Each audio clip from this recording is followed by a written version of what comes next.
Bonjour tout le monde, comment ça va? J'espère que vous allez tous très bien. Écoutez, here on the channel, one of the things I love to do is inspire you guys to become more confident, better French speakers. And one of the ways to do that has been proving very popular the last few weeks here on the channel is to show you the French spoken by non-natives, particularly celebrities, those in the public eye. So far in this series, we've looked at Bradley Cooper and Jodie Foster. If you want to go and check out those videos after this one, the links will be down in the description below. But today we're looking at Kristin Scott Thomas, the English actress who is actually a naturalized French citizen. She's been living in France since she was 19 years old. She speaks spectacular French and has been known to say that sometimes she feels more French than English.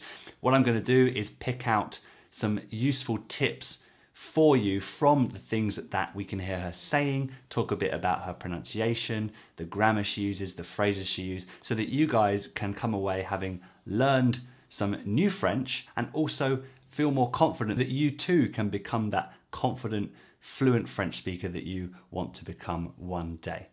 I would like to let you know though, if you have been enjoying my videos for a while and you would like to support my work, you can now become an official channel member and receive things like early access to all my videos and to be able to take part in a monthly live stream that is exclusive for members, which is a sort of Q&A, and I talk a bit more at length about a topic in regards to learning French and living abroad in France.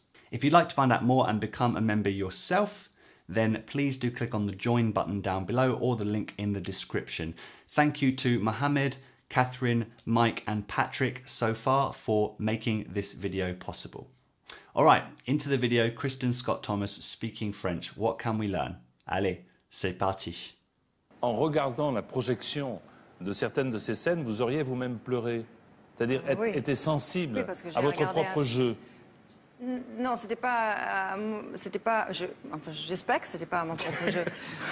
Mais... Right off the bat, we hear her saying c'était pas, and thinking about what she was going to say. But what I want you to realize here is that she's not using ne here in her negative sentences. She's saying c'était pas. Non, c'était pas, enfin, j'espère que c'était pas à mon propre jeu. Mais... C'était pas, the past tense form of c'est, so it was. And if you've learned a bit of French so far, you've seen some of my videos or heard this in passing, you will know that the French tend to drop ne when they're using negative phrases. And it's not slang, it's not totally informal. She's here doing an interview, they're using vous with her, it's quite formal, and yet she's dropping the ne. So I want you guys to take away, just in case you're thinking that dropping the ne is a way of sort of really reducing the level of your French, the quality of your French. It's not as cut and dry as that. French people every single day, I would say more often than not, don't use the ne in negative sentences. So feel free to do the same. I find it easier to learn without the ne. What about you? J'espère que c'était pas à mon propre jeu. Mais je pense que c'est plutôt le film lui-même, ça m'a vraiment surpris parce que quand on joue dans un film... Je pense que c'était plutôt le film lui-même. Now I like this use of lui-même here. This is a way of saying itself.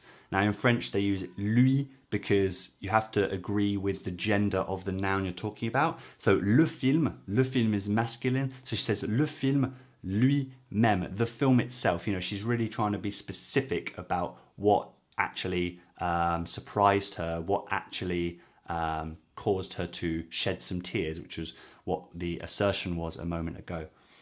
Mais je pense que c'est plutôt le film lui-même, ça m'a vraiment surpris. If the thing you're talking about is feminine, par contre, like la table, you would say la table elle-même. La table elle-même. Parfois on oublie que c'est un film, enfin on oublie qu'à la fin il va y avoir un montage, enfin on est complètement dans le personnage. Now at first viewing I didn't really clock on to the fact that she was using enfin here. Enfin, which you guys might know means finally. You say enfin, tu es là. enfin. And it means finally, but it's actually also used as a filler word. Now, a filler word is something we use while we're thinking. We just want to produce words like, you know, sort of, like in English. Well, in French, and I've done a video on filler words actually, you can go and check that out. I'll leave it down in the description. But enfin is one of the most common ones, and she slips it in here twice. Let's listen again and see if you can pick up on it. It was very fast.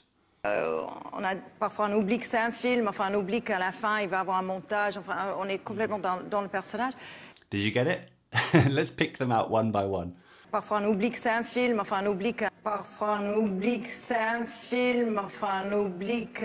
So she says, on oublie que c'est un film, enfin, on oublie que blah blah blah. And this is because she's saying we forget that it's a film, and then she sort of uses enfin to sort of backtrack and to sort of correct what she's saying. That's how you use enfin. It's sort of to correct and also to explain better. So I guess she's going deeper here. She's not just talking about the film, she wants to talk about the end of the film. So she corrects herself, which allows her to start again and go a bit deeper. But enfin is a filler word here. It gave her time to think and correct. Now it's obviously so automatic when she says it. But let's try and find the second one, which is very shortly afterwards. On oublie qu'à la fin il va avoir un montage, enfin on est complètement... On oublie qu'à la fin il va y avoir un montage, enfin. Qu'à la fin il va avoir un montage, enfin on est complètement... On oublie que c'est un film, enfin. On oublie qu'à la fin il va avoir un montage, enfin. On est complètement dans le personnage. So you see here, she's slipped two in there very quickly, and she's sort of continually re-saying what she says, which is very, very normal in real-time speech. We're constantly reshaping what we want to say, even in English. I've said sort of so many times as I've been talking to the camera here. And let's just play the whole thing one more time.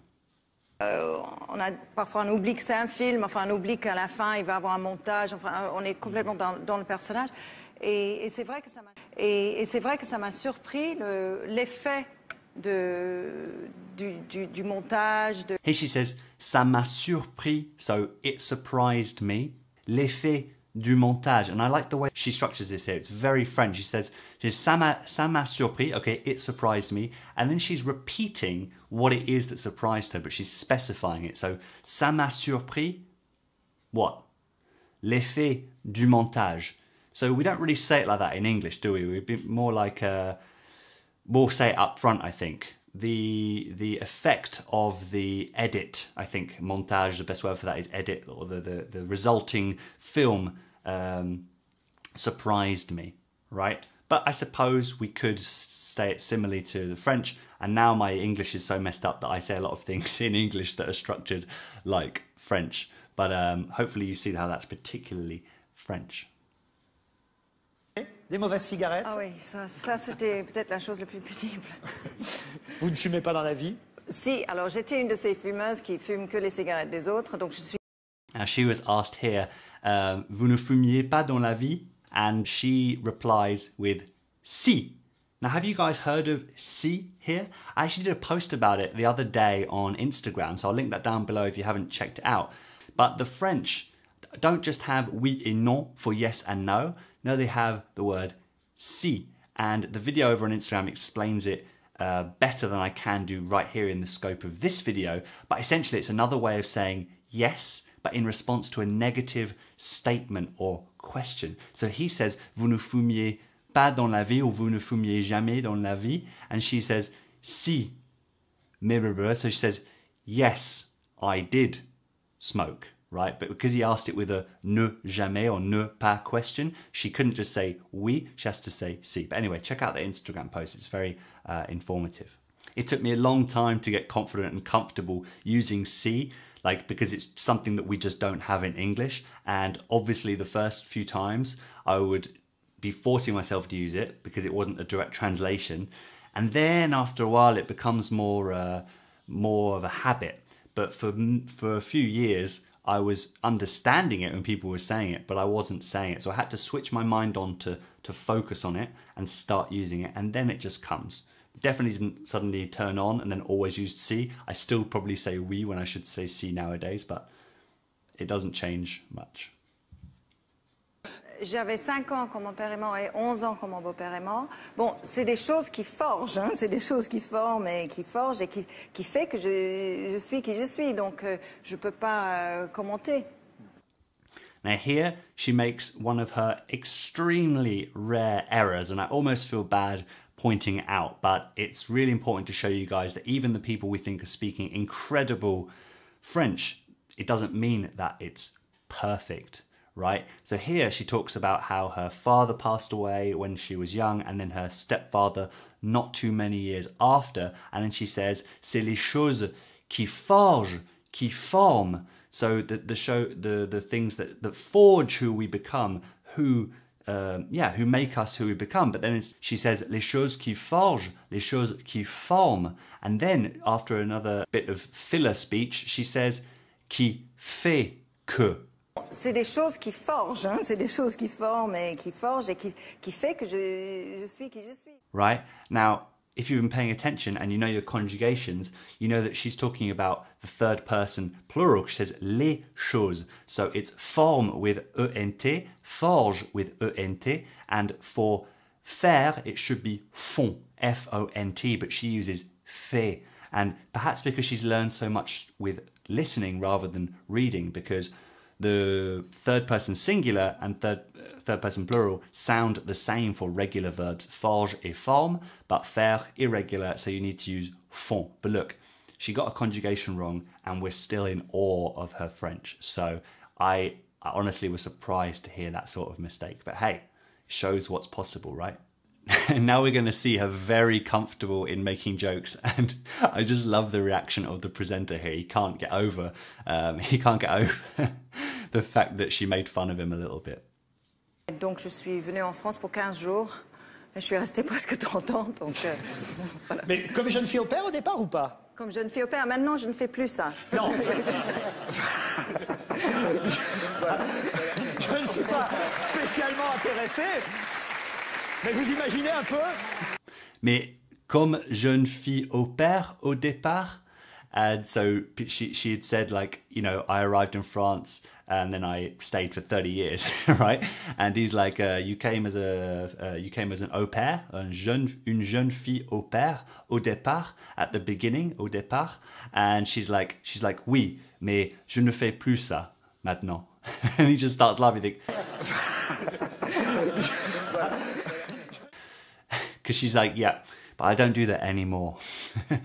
So I love how at ease she is with humour. That's a great sign that you're comfortable and confident in the language, and that comes in time when you're comfortable having certain conversations. Don't worry if you're not able to make jokes and be yourself completely in French, and for a while that's completely normal. But one thing else I want to point out here is, I said earlier, more at the beginning of the video, that the French drop the ne in everyday conversations when it's a negative phrase. That doesn't mean they drop it altogether. And she used it here. She said, je ne fais plus ça. Non, je ne fais plus ça. Non. And I think, I mean, I could be wrong, but I think this is because the way she says it, the thing she's saying, she's making it clear. She's not probably conscious of it, but she's making clear that she doesn't do this thing anymore. So one way to emphasize that is to put the full grammatical structure in. Je ne fais plus ça. Au père, maintenant je ne fais plus ça. Non. And even then, it's not like je ne fais plus ça maintenant. It's sort of je ne. Like it gets molded in with the je. So don't be surprised if you find that actually hard to hear. But it's a difference between je fais plus ça et je ne fais plus ça. Je ne fais plus ça. And I've got a video, actually a series of videos on what I call French shortcuts, which lead us as learners to be actually quite lost when the French are speaking at natural speed. We think it's all about their speed, but actually they're changing the sound. So go and check out that playlist. That's up here or up here and down in the description below. Quand j'étais à l'école de théâtre en Angleterre, j'étais pour être professeur de théâtre parce que je n'osais pas m'admettre qu'en fait je voulais être actrice pour de vrai.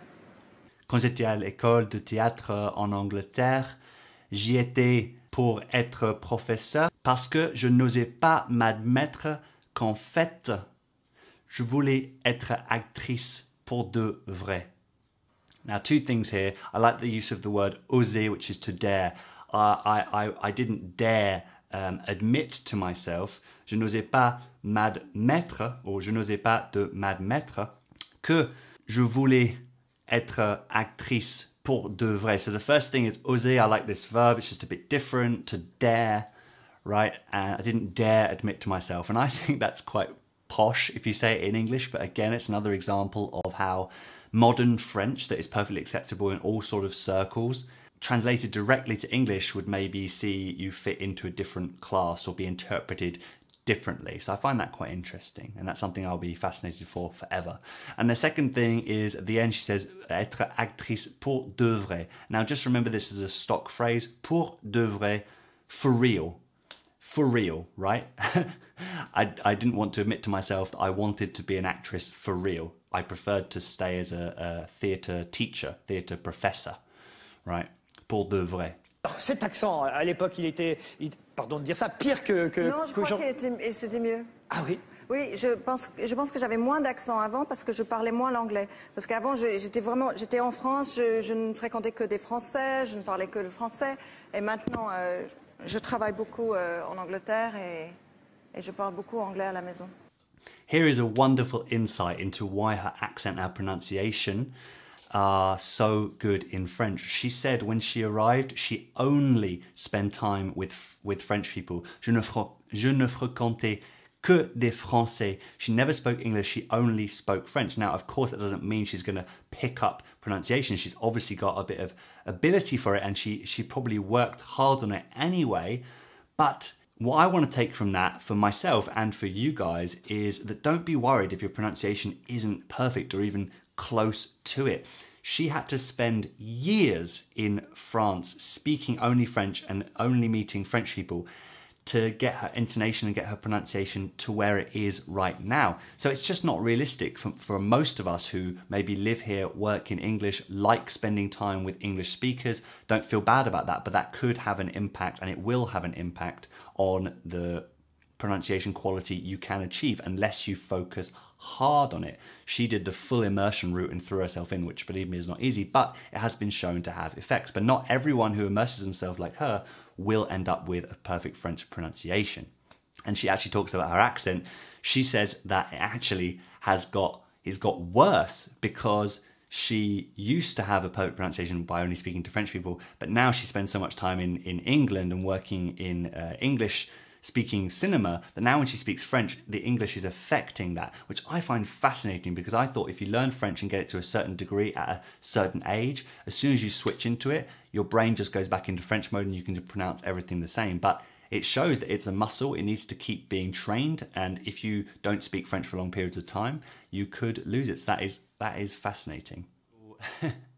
And with that little rant on pronunciation, I'm going to end it there. Doesn't she speak wonderful, wonderful French? And I'm really happy that you guys recommended me review some of her French. I only had to look at this one video and knew that I could pull out so much gold. So I hope you've enjoyed this video, everyone.